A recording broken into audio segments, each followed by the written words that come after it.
नमस्ते बच्चों, 10वीं कक्षा के गणित भाग 2 के अध्ययन में मैं साधना टीचर आप सभी का हार्दिक स्वागत करती हूँ। आज हम देखेंगे प्रश्न संग्रह 5.2 अर्थात 5वें पाठ का प्रश्न संग्रह 5.2, इसका 5वां प्रश्न। इस तरह से बिंदु ए 8, 9 और बिंदु बी 1, 2 को जोड़ने वाले रेखाखंड ए बी को बिंदु पी के साथ किस अनुपात में विभाजित करता है, ज्ञात कीजिए और के का मान ज्ञात कीजिए। तो इसके लिए हमें क्या करना होगा, इसके लिए सबसे पहले हमें आकृति बनानी होगी।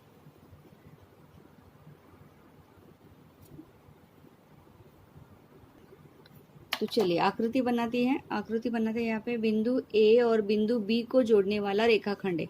तो यहाँ पर हम बिंदु ए और बिंदु बी को जोड़ने वाला रेखाखंड बना देते हैं। इस तरह से देखिए, बिंदु ए और बिंदु बी को जोड़ने वाला रेखाखंड हमने यहाँ पे बना दिया है।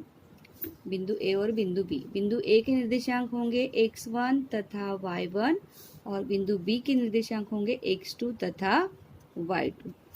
इसी तरह से इनको जोड़ने वाले रेखाखंड को अर्थात ए बी को बिंदु पी किसी अनुपात में विभाजित करता है। तो यहाँ पे कहीं हम बिंदु पी ले लेंगे। बिंदु पी के निर्देशांक होते हैं x तथा y। हाँ, और इनके निर्देशांक जो प्रश्न में दिए गए हैं, ये प्रश्न में दिए गए निर्देशांक हम यहाँ पे लिख देंगे। ए के निर्देशांक है 8, 9, पी के निर्देशांक है के 7 और बी के निर्देशांक है 1, 2। ठीक है, तो हमने यहाँ पर ए, बी और पी तीनों बिंदुओं के निर्देशांक लिख दिए हैं। तो हमें क्या क्या ज्ञात करना है कि बिंदु पी इस रेखाखंड को किस अनुपात में विभाजित करता है, ये हमें ज्ञात करना है, पहला प्रश्न। और दूसरा प्रश्न है कि के का मान हमें ज्ञात करना है। तो पहले हम क्या ज्ञात करेंगे कि अनुपात कौन सा है, ये ज्ञात करेंगे। तो हल माना बिंदु पी रेखा ए बी को m अनुपात n में विभाजित करता है।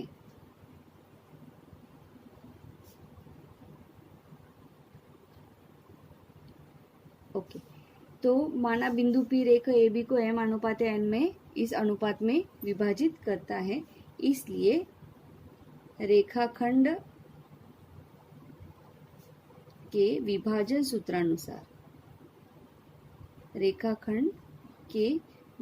सूत्रानुसार हमें कोई भी एक, या तो इस P का x निर्देशांक या तो P का y निर्देशांक हमें लेना है, तो हमें अनुपात मिल जाएगा। क्योंकि x निर्देशांक हमें k दिया गया, अर्थात कोई अंक नहीं दिया गया है, इसलिए हम y निर्देशांक ले लेंगे।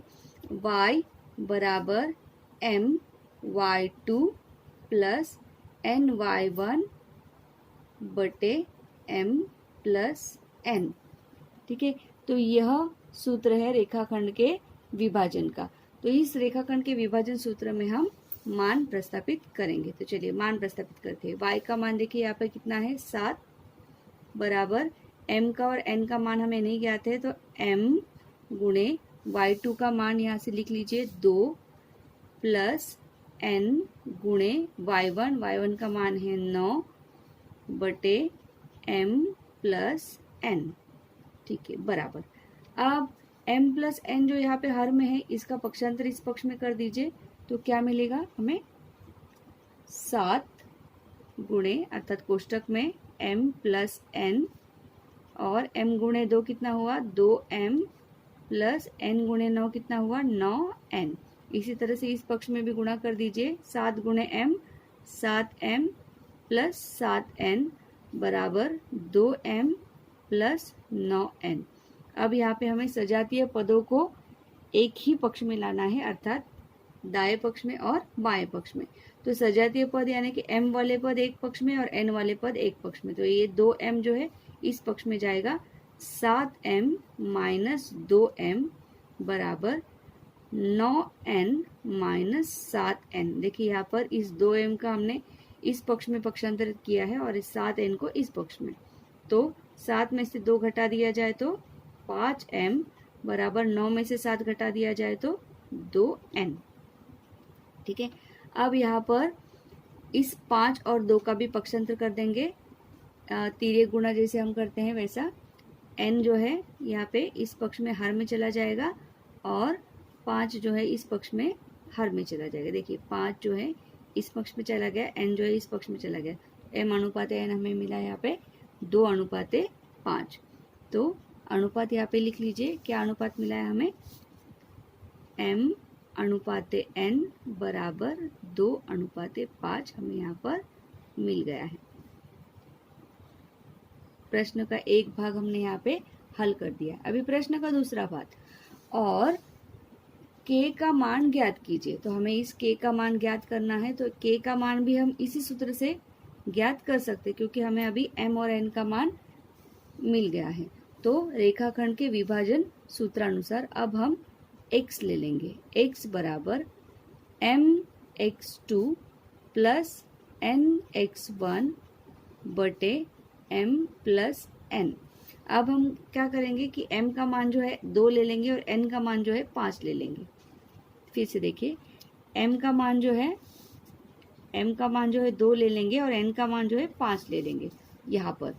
तो x का मान कितना है, देखिए k, तो k बराबर m का मान कितना लेना है, 2 लेना है, तो 2 गुणे x2 का मान देखिए कितना है, 1 है, प्लस n का मान कितना लेना है, n के सामने क्या है 5, तो 5 गुणे x1 का मान जो है 8 बटे m plus n 2 plus 5।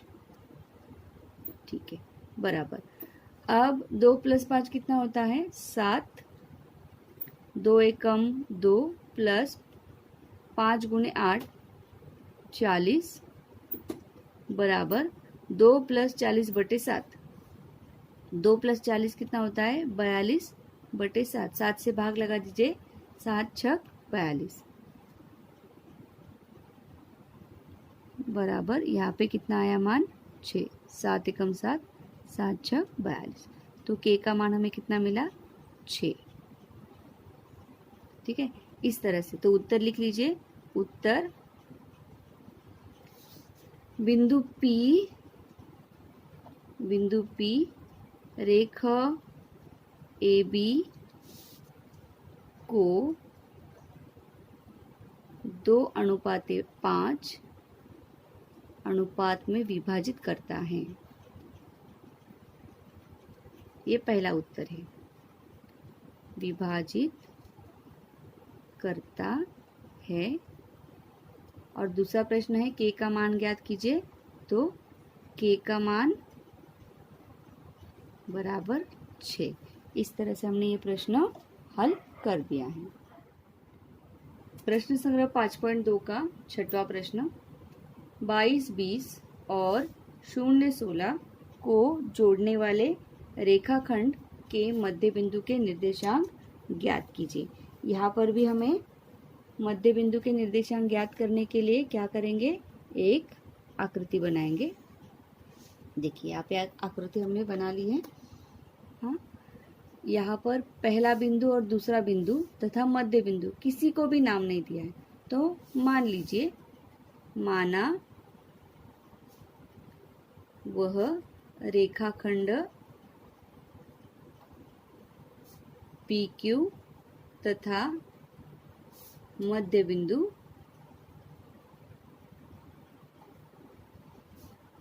A है। ठीक है, हमने यहाँ पे मध्य बिंदु का और रेखाखंड का मान नाम जो है यहाँ पे माना है।